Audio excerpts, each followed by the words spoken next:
Hello, hello.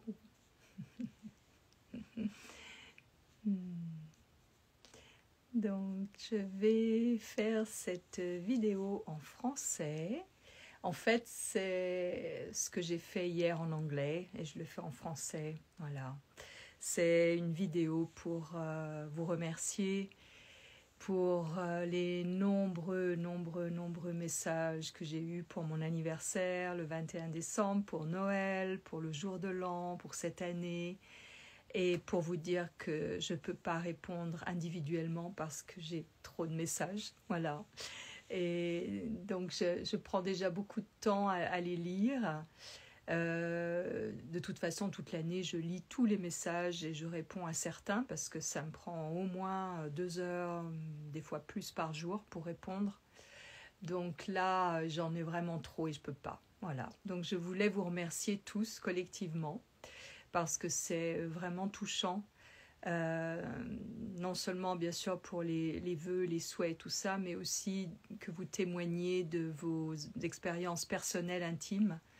Ça me touche beaucoup parce que je trouve que c'est une marque de confiance et ça en fait ça me fait du bien de voir que vous avez confiance au point de me parler de choses qui sont assez délicates et très sensibles.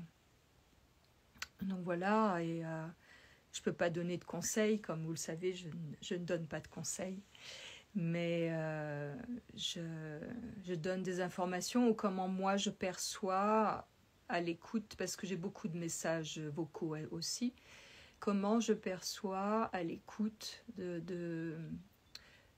au-delà des mots que vous dites, que vous prononcez, l'énergie, ce qu'il y a derrière les mots. Et en fait, c'est ça qui est très parlant pour moi. Donc voilà, c'est la vibration en fait, c'est comment vous êtes touché par les expériences que vous êtes en train de vivre. Et en fait, quand j'écoute, arrivent des informations ou des choses, des pistes. Et puis voilà, donc je vous les donne à ma façon, ce qui ne veut pas dire que c'est la vérité absolue, c'est juste ma perception. Mais peut-être que ça peut vous donner des indications sur ce que vous êtes en train de traverser. Enfin voilà, donc je voulais vous remercier, je voulais aussi vous souhaiter de traverser justement cette année 2024 le plus en paix possible et le plus en sécurité possible. C'est une invitation, en fait, déjà depuis quelques années, à être connecté à vous-même, à être vraiment avec vous-même. Une invitation à être égoïste, à prendre soin de vous. Et en prenant soin de vous, automatiquement, ça va avoir un effet sur ceux qui sont autour de vous.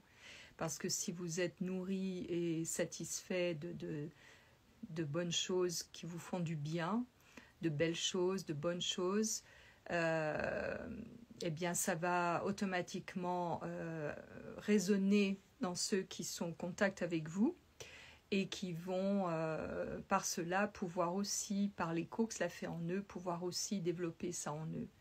En fait, c'est ce qui est, j'en parle souvent dans mes vidéos, c'est toute la démarche que l'on a à faire dans ces temps de grands changements, parce qu'on est vraiment dans une période de changement extrême, parce qu'en fait, il faut changer sa façon de fonctionner, sa façon de penser, sa façon de voir les choses, de voir qu'il n'y a pas une chose et son opposé dans l'absolu, mais qu'il y a toute une variation et que probablement la chose qui est challenging, comment on dit, qui est éprouvante, et peut-être une piste pour pouvoir découvrir d'autres options pour vivre l'expérience d'une autre façon.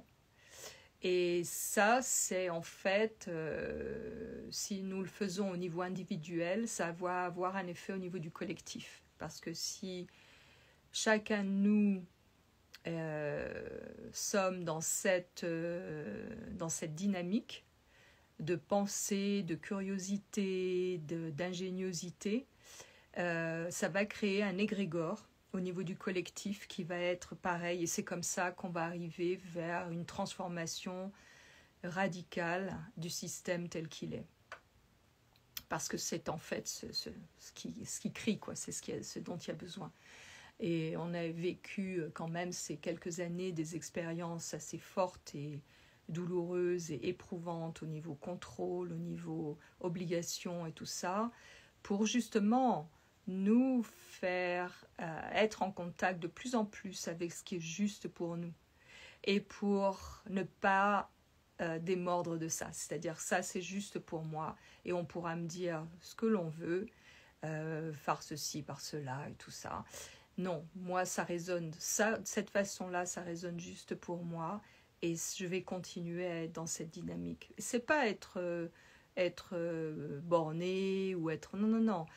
C'est vraiment quelque chose qui vient plus profond de soi. Quelque chose que l'on sait d'une façon innée. Une connaissance qui est innée. Et nous avons tous cette connaissance innée. Elle est pour beaucoup perturbée par les médias, par plein de choses même qui sont je dirais ensemencées au niveau subliminal par tout le système audiovisuel, médiatique, avec un but en fait de rendre les humains moins éveillés, quoi. Donc, alors qu'on a tous cette capacité spirituelle et on est tous des êtres spirituels, il y en a tous sur un chemin spirituel. Il n'y en a pas un qui est plus ou moins. Non, on a tous notre chemin particulier. On est venu en tant qu'âme s'incarner à cette époque précise pour vivre précisément ce qui est en train de se passer. Et pour avancer avec ça et pour créer avec notre esprit relié à notre cœur, parce que notre cœur il est quand même assez brisé en ce moment avec ce qui se passe dans le monde. Et c'est par ces failles qu'en fait il est possible d'exprimer de l'amour et de la compassion et de vouloir autre chose, de désirer. Le désir est vraiment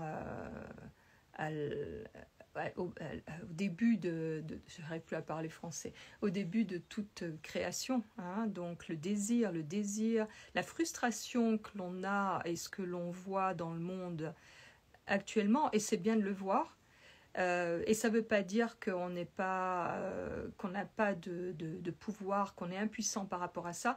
Le pouvoir que l'on a, c'est de se retourner vers nous-mêmes et d'être déterminé, vraiment déterminé au plus profond de nous. Non, nous ne voulons pas ça. Et de visionner quelque part ce que l'on veut. Et d'être vraiment ferme sur ce que l'on veut et ce qu'on ne veut pas. Et en étant comme ça, au niveau de notre esprit, relié avec notre cœur, ça crée cet égrégore qui devient de plus en plus grand, de plus en plus de personnes vont résonner avec ça, et c'est ce qui va faire basculer le système. Donc il faut tenir bon. Ça ne va pas être facile, ça n'a pas été facile, je le dis depuis début 2020. Ça va être de plus en plus étroit, le passage va être de plus en plus difficile, mais on a été mis à l'épreuve et on a bien avancé avec ça depuis ces quelques années. Donc il faut avoir confiance, il faut continuer à être dans ce qui est juste pour soi, et ça passera. C'est-à-dire qu'en fait, quelque part, c'est comme s'il nous est demandé d'être vraiment dans l'intégrité, d'être vraiment intègre avec ce qui est juste pour nous-mêmes. Et cette intégrité que l'on va développer pour nous-mêmes et renforcer de plus en plus, elle va créer au niveau du collectif, va faire une résonance au niveau du collectif, et le collectif va manifester cette intégrité de plus en plus.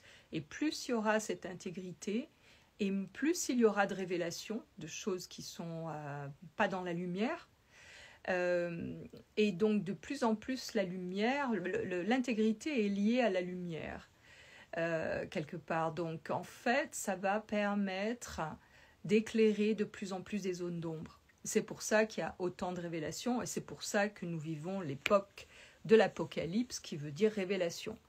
Donc, peut-être qu'il y a quelques années, ça semblait complètement abstrait et qu'on s'attendait à avoir un immense cataclysme qui allait complètement détruire la planète. Mais en fait, là, on est en plein temps des révélations, de l'Apocalypse. On est en train de la vivre avec tout ce qui se passe dans le monde.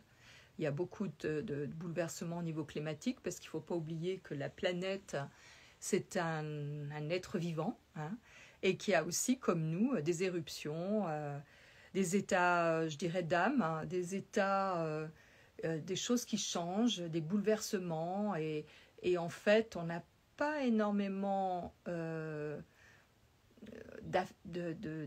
d'effet sur ça, si ce n'est que si on est conscient que la planète est un être vivant et que nous sommes des organismes vivant aussi sur cette planète et qu'on suit les rythmes de cette planète, en fait, on accompagne, on ne va pas en résistance, on ne va pas en opposition. Parce que quand on est en opposition à quelque chose, ça rend la chose beaucoup plus difficile et beaucoup plus violente. Donc on accompagne l'énergie, ça nous oblige à être de plus en plus connectés à l'intérieur de nous-mêmes, hein, pour sentir ce que l'on doit faire ou pas, ce que l'on...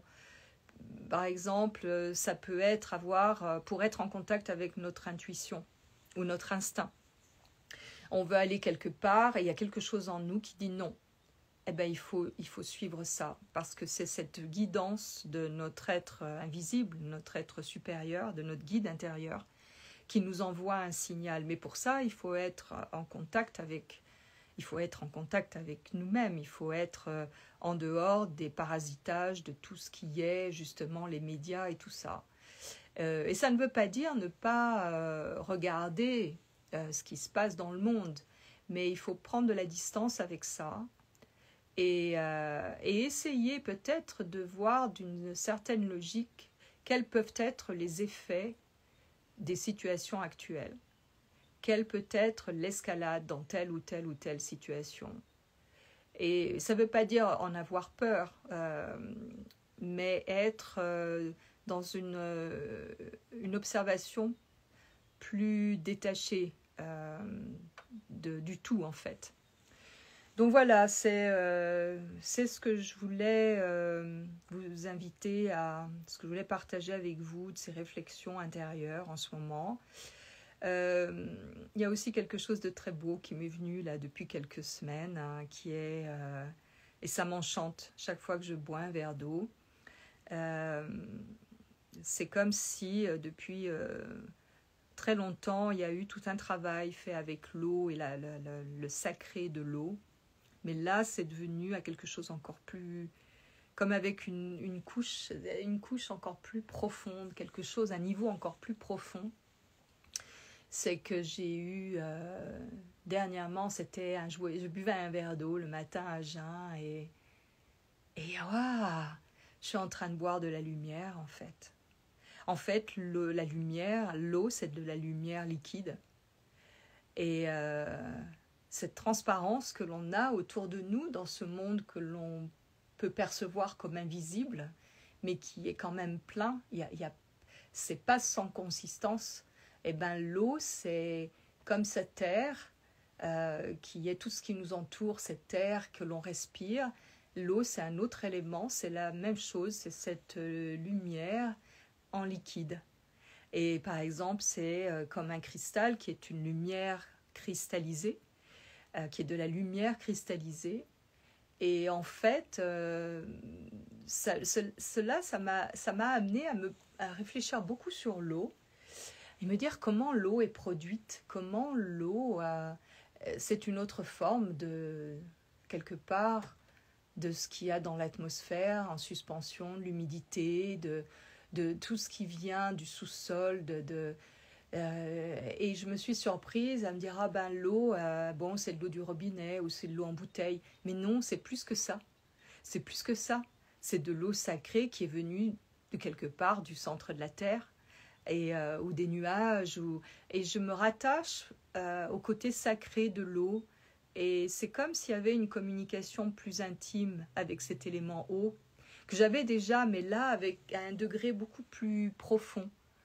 Et, euh, et c'est assez merveilleux, en fait. Voilà, je voulais partager ça avec vous. Et puis, oui, aussi quelque chose qui fait de plus en plus... qui est de plus en plus une évidence pour moi, c'est-à-dire que comme la nature, bon, on est des êtres organiques comme la nature, et en fait, quand on regarde la nature, si on coupe un arbre, et ben, il y a des rejets qui vont pousser, ou il va repousser, on coupe une plante, ça repousse. Une petite graine, elle va trouver un petit interstice, elle va pousser sous le béton. Et puis, ça toujours amène à l'élévation. Un arbre, il va vers l'élévation. Une plante, elle va vers l'élévation. Et en fait, nous, c'est pareil. Alors nous, on a arrêté de grandir au niveau de notre chair, de notre matière organique, mais l'élévation, elle se fait quand même. C'est-à-dire que on ne grandit plus au niveau physique, matériel, mais ça pousse à l'intérieur pour grandir dans cette dimension du spirituel.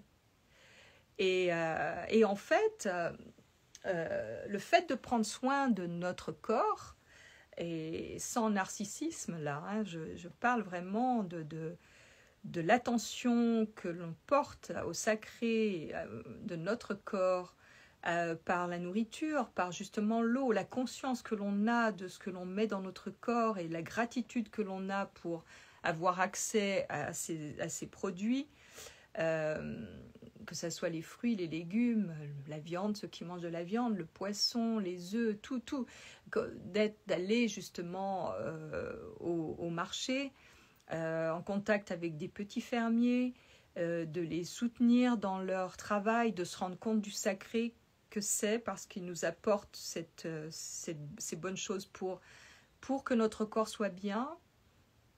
Quand on a ce respect au niveau du corps, avec évidemment un minimum d'exercice, que ce soit par une pratique, la marche, le yoga, qui n'est pas forcément obligé d'être quelque chose d'acrobatique, hein, c'est plutôt une retraite en soi pour découvrir des nouveaux espaces en soi.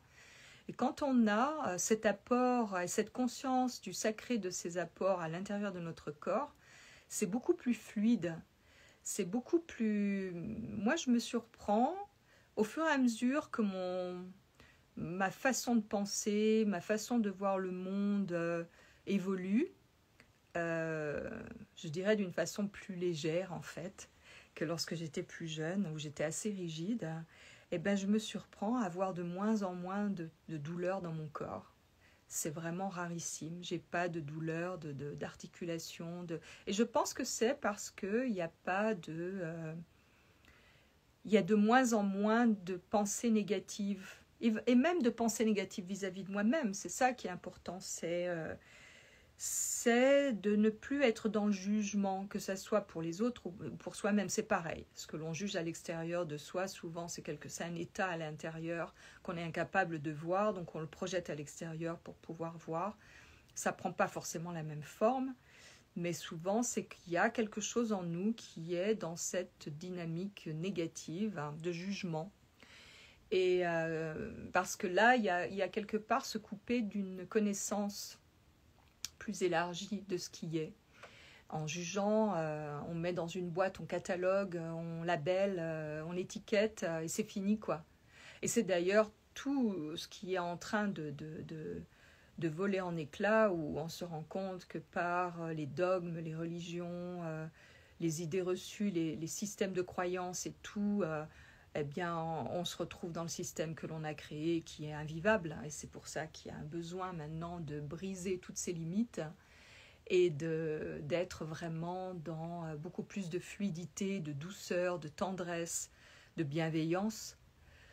Et en voyant tout ça, tout ce qui se passe dans le monde, je dirais d'une façon très élargie, et comme si je quittais la planète, j'ai l'impression, et je l'avais déjà dit il y a une 30aine d'années, j'ai l'impression qu'on va, à l'époque je n'avais jamais entendu parler bien sûr du nouvel ordre mondial et de tout ça, et j'ai l'impression qu'on va vers, et c'est l'ère du Verseau, hein, c'est ça, c'est le collectif, hein, c'est avec des nouvelles technologies et tout, j'ai l'impression qu'on va par tous les mélanges, tout ce qui se passe au niveau de l'immigration, de tous ces mélanges de civilisation, de races et tout.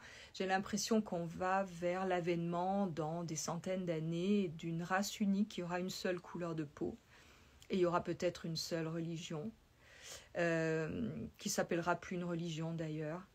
Quelque chose où ça sera beaucoup plus fluide, où il y aura plus cette sensation de rejeter, cette chose de rejeter la différence de l'autre, mais de voir quelle peut être la richesse qui peut être apportée. Donc bien sûr, c'est le début de ça. Moi, j'en avais déjà une conscience il y a... il y a facilement... j'ai 60, bientôt 70. Oui, au début de ma trentaine, c'était comme une évidence. Parce que je voyageais, parce que je me rendais compte que les gens voyageaient de plus en plus, donc ils allaient se mélanger de plus en plus. Et puis voilà, et donc... au cours des dizaines et dizaines et centaines d'années, il n'y aura qu'une race sur la planète. Et ça sera merveilleux parce que l'ère du Verseau, en fait, c'est vraiment être enrichi par nos différences, quoi. Et arrêter d'avoir la peur de l'autre et arrêter de... Bien sûr, il faut qu'il y ait certaines règles, il faut qu'il y ait certaines... je dirais, conditions pour les uns et les autres pour pouvoir vivre ensemble. Et ça ne veut pas dire de tout laisser ce qui fait nos cultures ou nos religions. Enfin, je dis nos, mais moi, je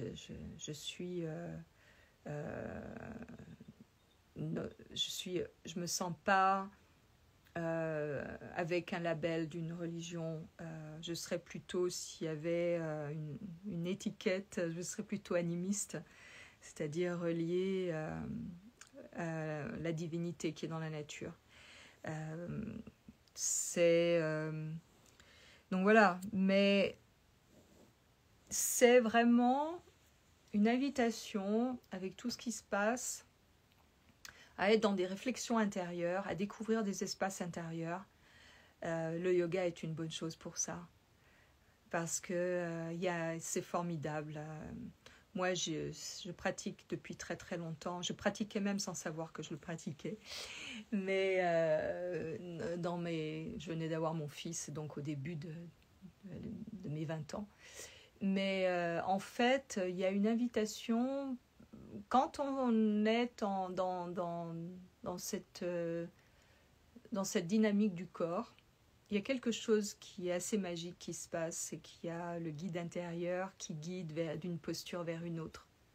Et pour ça, bien sûr, il faut avoir pratiqué avec quelqu'un qui nous a enseigné, avec un professeur, avec être allé en classe et tout ça. Et pour avoir les bases, lire beaucoup par rapport à ça. Il y a ce magnifique livre de Kriya Yoga dont j'ai parlé, le symbolisme du yoga, qui m'avait été conseillé par Renata Farah, qui avait été une de mes instructrices pendant quelques années à Paris. Et avec justement pour un yoga vraiment très très intériorisé, très en profondeur. Et ce qui est formidable, c'est que il y a des besoins, enfin en ce qui me concerne, j'ai un besoin de m'en détacher pendant quelques temps, quelques semaines ou quelques mois. Et après, il y a un grand besoin, une soif d'y retourner. Et chaque fois que j'y retourne, je découvre quelque chose à un autre niveau intérieur, plus profond. Et ce qui est merveilleux, ce matin, j'étais dans ma séance, là, je me dis, je vais faire un quart d'heure, 20 minutes. Et puis en fait, je suis restée plus d'1 heure. Parce qu'à un moment donné, il y a le guide intérieur qui prend le contrôle et qui amène, qui dirige et qui dit, voilà, maintenant fais cette posture. Voilà, c'est des postures qui viennent au fur et à mesure, l'une après l'autre. Et elles viennent parce qu'elles sont apportées par le guide intérieur qui amène d'une posture à une autre. Et ça, c'est magique, quoi, c'est merveilleux. Et on ne peut pas le chercher. On ne peut pas dire, ok, je vais commencer à faire mon yoga pour avoir cette guidance. Non. On ne peut pas le vouloir, en fait. Il faut vraiment, je dirais, s'abandonner sans attente, s'abandonner sans attente. C'est vraiment ça. Et le miracle arrive, quoi. Voilà. Donc je voulais partager ça avec vous. Je vous souhaite vraiment beaucoup de paix et d'amour et de bienveillance pour vous-même, pour ceux qui vous entourent et pour l'étranger aussi qui peut se présenter. D'être d'être dans cette dynamique-là. Voilà. Donc merci encore pour les très très très très nombreux messages, que ce soit sur Instagram, sur Facebook. J'ai aussi LinkedIn, beaucoup je ne suis jamais sur LinkedIn, j'ai pas le temps. J'ai pas le temps d'être partout, c'est pas possible, quoi. Donc je reposte ça sur YouTube. Les vidéos que je fais ici en live sont repostées sur YouTube. Donc pour certains, ça peut être intéressant pour la traduction. Donc voilà, donc je vous embrasse. Et faire une vidéo de yoga, il n'y a pas grand chose à faire, quoi. Je veux dire, il y en a sur mon YouTube, vous pouvez aller voir parce que c'est toujours à peu près la même chose. Il y en a quelques-unes. Donc voilà, donc je vous embrasse et je vous souhaite une bonne journée, puisque pour vous en France, ça va pas tarder à commencer, et en Europe, et plein de bonnes choses, et merci encore.